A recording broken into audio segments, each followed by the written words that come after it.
This is a newspaper. More specifically, it's a page from the comics section of the St. Louis Globe-Democrat on July 7, 1907.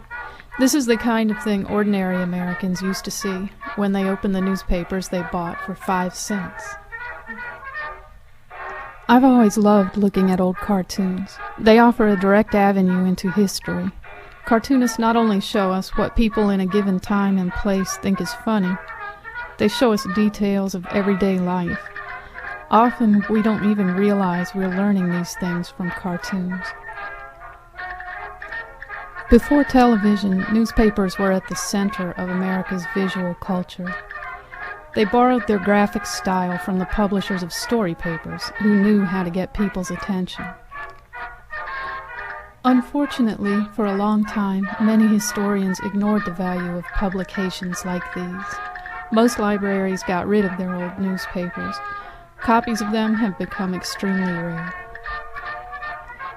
In the 1960s, comics historian Bill Blackbeard began his own collection of American newspapers, books, and magazines. He filled his 14-room house with them, stacking them from floor to ceiling. When I show these pictures, people laugh or gasp. They assume he was crazy. But look at what he was keeping in those stacks. Did you know that newspapers ever looked like this? If you had known, would you have wanted the last copies to disappear forever? In 1996, Bill lost the lease on his house. To keep the collection together, he sold it to the Cartoon Research Library at The Ohio State University. It took 6 tractor trailers to move all 75 tons of it across the country. Organizing the newspapers was a major archiving project. I applied for the job.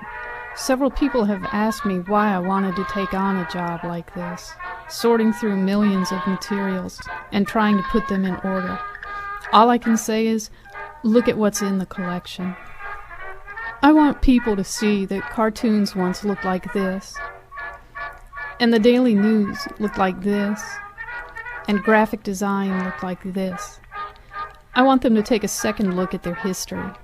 I want people to really look at them, not as quaint relics of Americana, but as a part of our history, a time when the comics, advertisements, and graphic illustrations were as immediate and vivid as television is to us today.